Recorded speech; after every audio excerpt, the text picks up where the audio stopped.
હર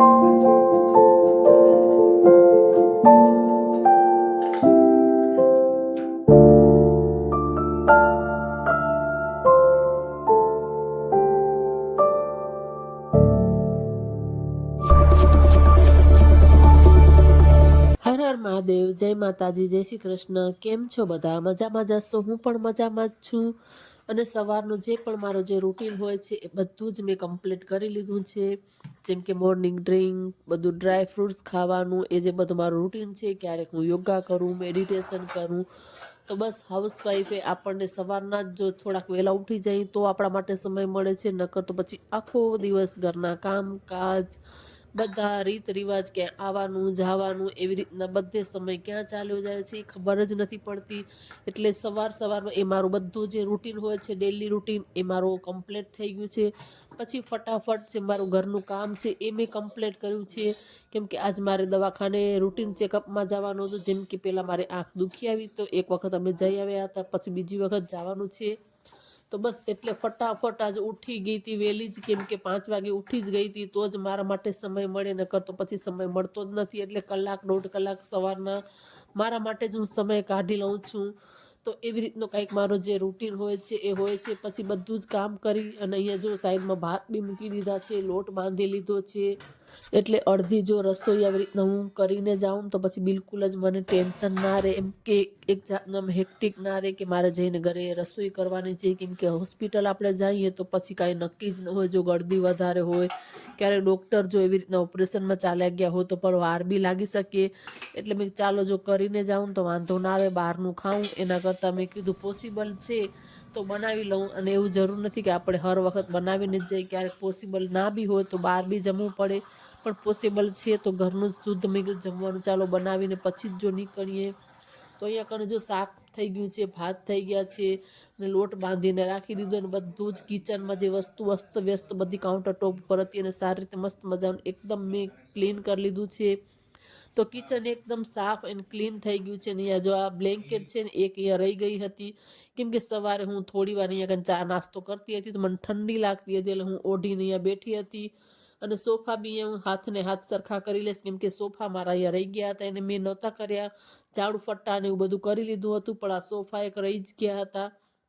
કેમ કે મારો દીકરો બી બેઠો હતો. મેં ઠીક છે ભલે બેઠો હોય પછી હું કરી લઈશ.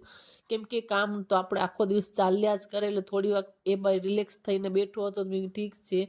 તો બસ આવી રીતના જો મારો રૂટીન છે એ ચાલે છે. અને ક્યાંક બહાર જવાનું હોય તો થોડુંક સવારના આપણને ફટાફટ કામમાં હાથ ચલાવવો પડે છે. આપણે ઘરે હોય તો બી ચાલે, કેમ કે ધીમે ધીમે કર્યા કરીએ. પણ જો ક્યાંય જવાનું હોય તો ફટાફટ જ હાથ આપણને ચલાવવો જ પડે. કેમ કે ખબર જ ના પડે કે સમયનો કાંટો કેવી રીતના ફટાફટ ભાગે છે. તો જો બધું જ કામ કમ્પ્લીટ કરી રસોડાનું બી બધું પતાવી દીધું છે. અને પછી કપડાં જો મેં ચેન્જ કરી લીધા છે. અને બસ માથું ઓળી લઈ ફટાફટ. અને બસ વિન્ટરની સિઝન ચાલુ છે એટલે થોડી સ્કિન કેર રૂટીન બી કરવી પડે. શિયાળાની સિઝન હોય એટલે સ્કિન એકદમ રૂખી થઈ જાય છે. બસ માથું ઓળીને થોડુંક લોશન ને એવું લગાવી લઉં. પછી કેમ કે હવે નીકળીએ, કેમ કે સમય થઈ ગયો છે. જો બહુ લેટ જઈએ તો પછી ત્યાં ગળદી થઈ જાય છે દવાખાનામાં. બસ માથું ઓળી લીધું છે. ને હવે પર્સ ને એવું બધું લઈ લઈશ. અને થોડાક મોજા છે એ બી હું પહેરી લઈશ. કેમ કે દવાખાનામાં જઈએ તો અંદર તો આપણે ચંપલ પહેરી જવાનું અલાઉડ ન હોય. એટલે મારી હેબિટ છે કે હું જ્યારે બી દવાખાનામાં જાઉં ને, જો ઘરેથી મારે જવાનું હોય તો હું પહેરીને જ જાઉં. બાકી અચાનક બહાર ક્યારેક કોઈને આંટો દેવાનું જવાનું પ્લાન થઈ જાય તો વાત અલગ છે. નહીંતર તો હું છે ને મોજા પહેરીને જ જાઉં છું. કેમ કે થોડુંક મને ઓછું ગમે છે. એટલે મોજા પહેરેલા હોય તો નીચે જમ્સ બેક્ટેરિયા પછી હું આવીને મોજા સીધા ધોવામાં જ નાખી દઉં છું બહારે. એટલે એવી રીતના કાંઈક થોડું ઘણું મને ઓછું ગમે. એટલે તમે સમજી શકો છો જે મારા જેવા હશે એને. તો બસ અહીંયા હું મોજા છે એ પહેરી લઉં. ને પર્સ મારી લઈ લીધી છે, ચશ્મા ને બધું લેવાનું છે. લઈ લઈને પછી નીકળીએ.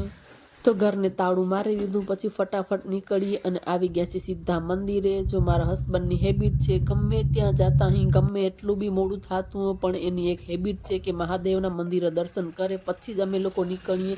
અને સામે ઘણી જ બધી આવી રીતના ગાયો હોય છે તો એને પણ અમે ચારો ખવડાવી દઈએ પછી જ નીકળીએ. તો બસ એક અમારી એ હેબિટ બની ગઈ છે. એટલે મંદિરે જવાનું ને ગાયને ચારો ખવડાવવાનું ને એક એવી સારી હેબિટ છે. આપણાથી બને એટલી આપણે બધું કરવાનું. બાકી તો બધા કરતા જ હોય છે, એમાં કાંઈ દેખાડવાની એવી વાત નથી. પણ જો બસ જે મારી લાઈફસ્ટાઈલ છે હું તમારી સાથે શેર કરું છું.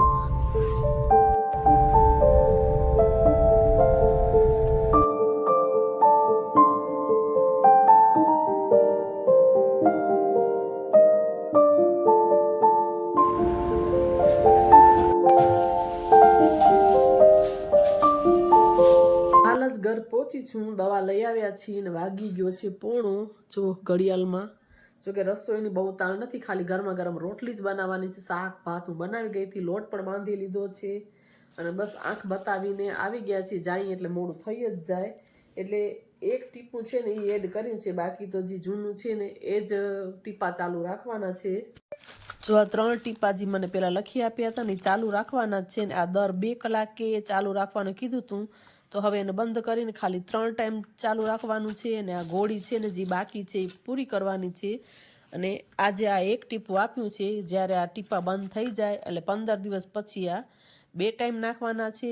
અને પછી 15 દિવસ પાછા બીજા થઈ જાય એટલે પછી પાછા બીજા 15 દિવસ 1 ટાઈમ નાખવાનું છે. એટલે આવી રીતે જો 15 દિવસ 2 ટાઈમ, 15 દિવસ 1 ટાઈમ, અને પછી 21 દિવસ પછી પાછું બતાવવા જવાનું છે. અને થોડુંક ખાવા પીવામાં બી ધ્યાન રાખવાનું છે, એટલે B12 ને વિટામિન ડી ને એ થોડુંક વધી જાય. બાકી તો બસ હવે એને કીધું છે કે વાંધો નથી, પણ કોર્સ કરવો પડશે, નકર વળી પાછી આંખ દુખી આવશે. એટલે મેં કીધું ઠીક છે, ચાલો કોર્સ તો હું કરી જ નાખું છું કે છે એ પ્રમાણે, પણ તોય ખબર નહીં કેમ આંખ દુખી આવે છે. અને ચાલો હવે કપડાં બી ચેન્જ કરી લઉં ને પછી રોટલી છે ને એ ગરમા ગરમ બનાવી લઈ.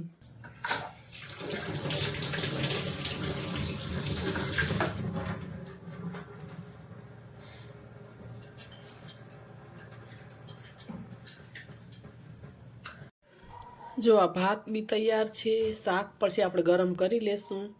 થોડુંક લીંબુ નાખવાનું બાકી છે, કેમ કે ફરીથી ગરમ કરવાનું હતું ને લીંબુ મેં નથી નાખ્યું. બસ આને અહીંયા મૂકી દઈ.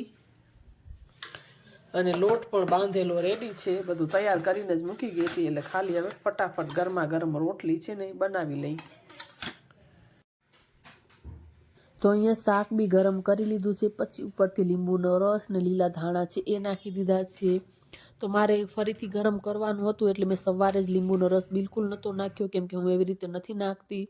તો બસ હવે ફટાફટ ગરમા ગરમ જે રોટલી છે એ બનાવશું ને પછી જમી લેશું. એટલે જ હું જો રસોઈ બનાવીને જાઉં કે પછી બહુ મોડું થાય તો કાંઈ નક્કી ન. આજ ભલે 1:30 વાગે વહેલા આવી ગયા, નહીં તો ઘણી વખત એવું બી થઈ શકે કે ગયા વખતે હું 2:45 કે 3:15 ઘરે પહોંચી હતી. એટલે આજે મેં ચાલો બનાવીને જ જાઉં, તો પછી કોઈ જાતનું ટેન્શન ના રહે. કેમ કે આપણે હાઉસવાઈફને એવું જ હોય છે કે ઘણી જ જાતના એવી રીતના ટેન્શન હોય છે કે મોડું થશે તો શું કરશું, દીકરો આવી જશે તો એ શું જમશે, આ શું કરશું. એટલે આપણે ઘણી જ રીતના એવી રીતના ટેન્શન થાય છે.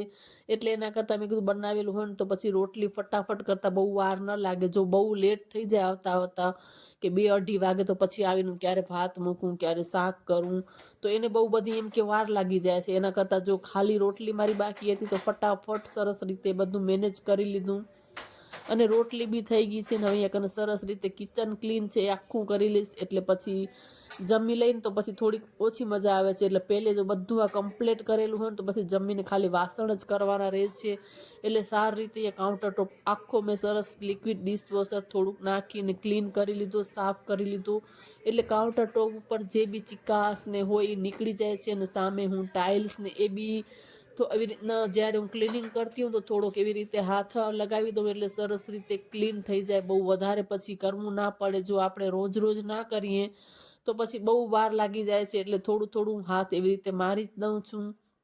હવે લોકો અમે જમી બી લીધું છે, અને બધા જો બહાર કપડાં સુકાવ્યા હતા ને એને ઉપાડી લીધા છે. ને જે આયરન કરવાના છે, પ્રેસના કપડાં અલગ કરું છું, અને જેને સંકેલવાના છે, ઘડી કરવાના છે એને અલગ કરું છું. તો બેડરૂમમાં લઈને જ આવી ગઈ છું. અને પાછળ ઘડિયાળમાં તમે જોઈ શકો છો 2:30 વાગવા આવ્યા છે.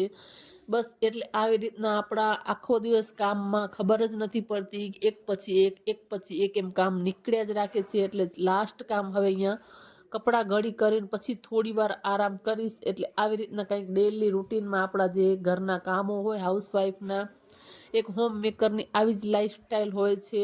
તો બસ અહીંયા બધા જ કપડાં ઘડી કરીને પાછા બધા અલગ અલગ એને કબાટમાં ગોઠવીશ. પછી હું આરામ કરીશ. કેમ કે જો વળી રાખીને આપણે સૂઈ જાય તો ઉઠીને બી આપણે જ કરવાનું. એના કરતાં મેં કીધું જો કરીને જ સૂઈએ ને તો પછી કોઈ જાતનું બર્ડન નથી રહેતું કે ઉઠીને પાછી એમ થાય કે પાછા ઢગલો કપડાં પડ્યા છે. તો બસ હવે થોડી વાર આરામ કરી લઈશ. ને પછી અમે સાંજે બીજા એક ડૉક્ટરની સલાહ લેવા માટે ગયા હતા. કેમ કે મારે વિટામિન B12 ને તમને જેમ પાછલા રિપોર્ટમાં મેં દેખાડ્યું હતું બધું ઓછું હતું. તમે બીજી જગ્યાએ ગયા હતા MDને મળવા, તો KC હોસ્પિટલમાં ગયા હતા, તમે જોઈ શકો છો.